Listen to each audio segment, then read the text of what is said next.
What is technology transfer?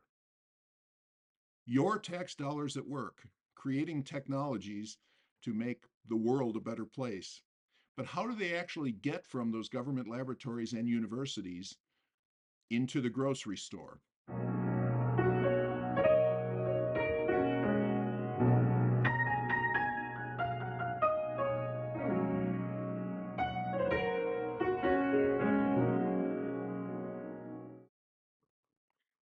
I am not a lawyer, so please do not misconstrue any part of this article as legal advice. I am, however, a technologist with decades of experience in computer engineering, semiconductors, and software from entry level engineer through CEO. My firm is a registered investment advisory and can help you to make investments in technology companies. Intellectual property is defined as the products of human intellect that have commercial value, including copyrighted property such as literary or artistic works, and ideational property such as patents, business methods, and industrial processes. There are a number of laws that define and control the ownership and transfer of intellectual property in the United States. These laws have their foundation in Article 1, Section 8 of the U.S. Constitution. It empowers Congress, quote, to promote the progress of science and useful arts by securing for limited times to authors and inventors the exclusive right to their respective writings and discoveries, end quote. George Washington signed the first U.S. patent in 1790. It was issued to Mr. John Ruggles and described a traction wheel for a steam locomotive. Congress established the United States Patent and Trademark Office, the USPTO, in 1836. Only then was the system to assign serial numbers to patents instituted. Abraham Lincoln is the only U.S. president to own a patent. His patent, number 6469, was issued for his novel method of buoying river vessels over shoals. The Patent Office does not test for practical application or safety, as is clear with patent number 269766 issued to a J.A. Williams on December 26th of 1882. The USPTO issued its 1 millionth patent in 1911. As of 2024, the USPTO has granted more than 11 million patents, with 1 million new patents added in the last 35 months. Many of these patents are generated by government-funded research. According to the USPTO, the US government invests more than $100 billion annually in research. Before 1980, universities had already developed some of the most important commercial technologies. Johns Hopkins developed artificial sweetener in 1879. Clark University patented solid rocket fuel in 1914. The University of Toronto, okay, not in the US, created insulin in 1922. Other early university inventions include plexiglass, the electron microscope, the drunkometer, which became the modern breathalyzer, the pap smear, ultrasound technology, the electronic computer, toothpaste, seat belts, the MRI, and of course, the kennel cough vaccine. While these technologies were patented and were used to build some of the most important companies in the world today, there was no formal process for controlling the technology transfer. A number of laws have been enacted to encourage the transfer of publicly funded research and other intellectual property from federal labs, universities, and research institutions to commercial industry. The Stevenson-Weidler Act of 1980 established the Office of Research and Technology Applications to coordinate and promote a path to transfer technologies to the public. In the same year, the Bayh-Dole Act allows institutions to license their IP to industry and collect royalties and even retain equity in the private companies that develop their IP. The Federal Technologies Act was signed into law in 1986. It establishes the Federal Laboratory Consortium for Technology Transfer and enabled federal laboratories to negotiate cooperative research and development agreements, which are formal agreements with non federal parties to provide access to government owned facilities, equipment, personnel, and intellectual property. Most recently, in 1995, Congress passed the National Technology Transfer and Advancement Act. It establishes uniform processes and procedures for all federal technology transfer and empowers the USPTO to centralize federal IP through the Patents for Partnership program. It also established the Small Business Innovation Research, SBIR, the Small Business Technology Transfer, STTR, and the Federal Consortium for Technology Transfer.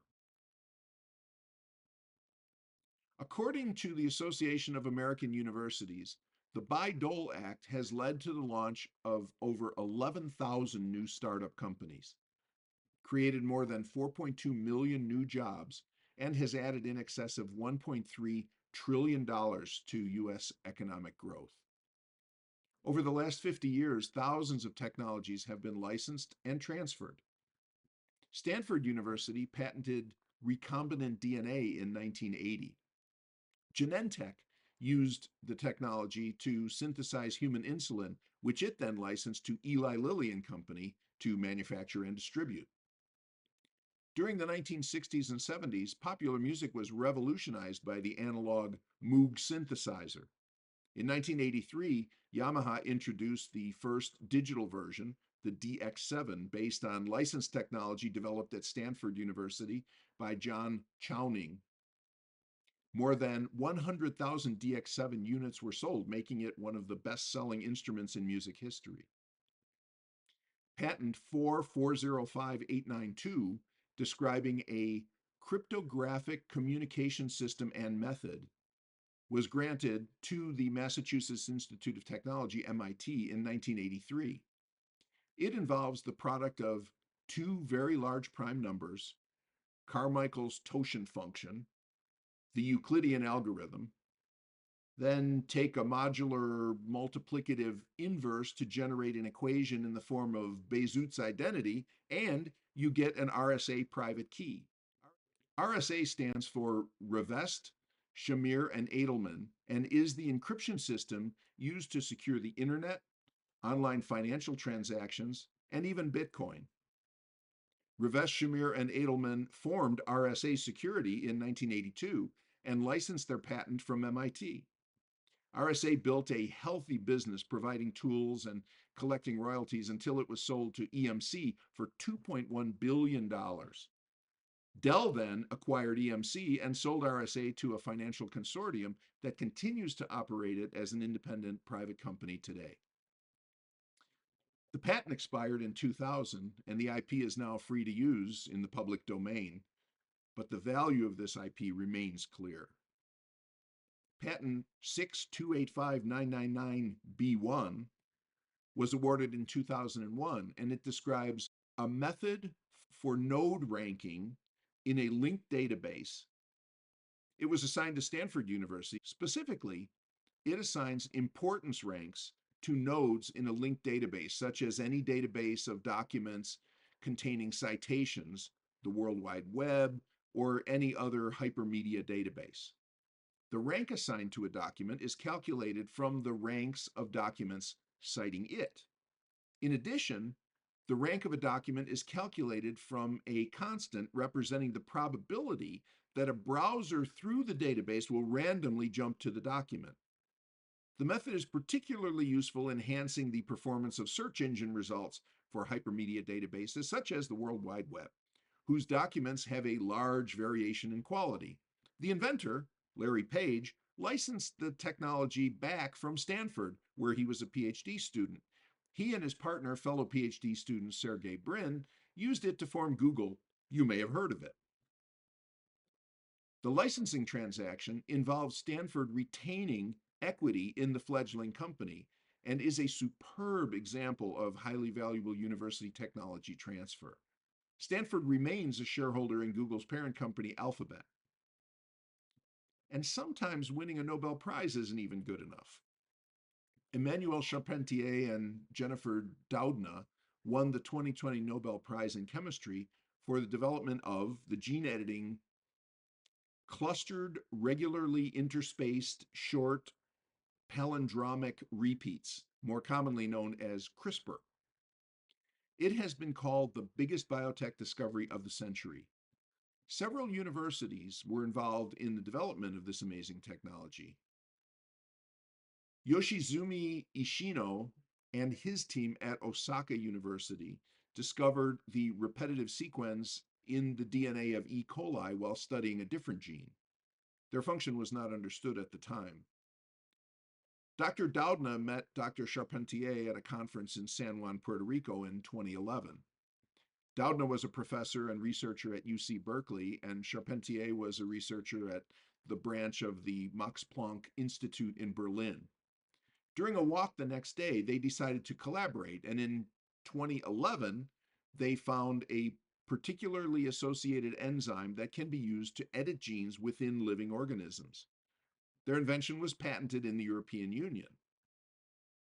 Despite those patents being issued in 2017 and 2019, they are being challenged on the grounds that they did not contain descriptions detailed enough for others to use the technology. Meanwhile, Fen Zhang at the Broad Institute of MIT and Harvard claims to have invented the gene editing tool independently before Doudna and Charpentier.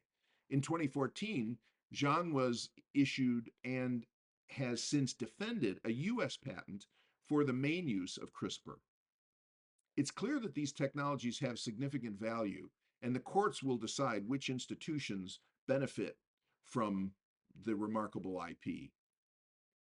The path that technologies like these follow from their inception through to market is all similar. Once the need for an innovation is identified, funding is initiated either by a grant application or through a process involving a request for information followed by a request for proposal. Once the grants are issued or the contracts are negotiated, knowledge creation begins. At the point that the innovations can be sufficiently explained so that someone skilled at the appropriate art can reduce the ideas to practice, disclosures can be made, and the IP can be protected. With their inventions protected, the inventors can engage commercial interests and join or form companies to develop the technology, market it, and deliver it to paying customers. This entire process is referred to as technology transfer. Technology transfers are usually horizontal in nature and move the underlying technologies to private industry for commercialization. In some cases, IP is transferred to business incubators at the institutions. This is normally the point where the venture capital industry becomes involved and makes investments to form companies and develop the transferred IP into products and services that can be brought to market. Often, the brilliant scientists and engineers who invent new technologies may not have the necessary skills or experience to build a company, satisfy investors, and service customers. VC partners ensure that the new companies are given the resources to improve their chances for success. According to the AUTM, formerly the Association of University Technology Managers, more than 1,000 startup companies are launched annually using technology transfer. AUTM attributes these companies with creating 5.9 million new jobs and generating more than $1.7 trillion in gross industrial output since 1969. Information about available technologies is available from listing services such as Flintbox from Wellspring. Also, most technology transfer offices host websites highlighting technologies which are available to license at their institutions. At Polynomial Ventures, we specialize in building technology businesses, and we can help. Whether you're an investment officer directing university endowments, family offices, sovereign wealth funds, or pension funds, we can help. Contact us at the link if you're a technologist or an investor.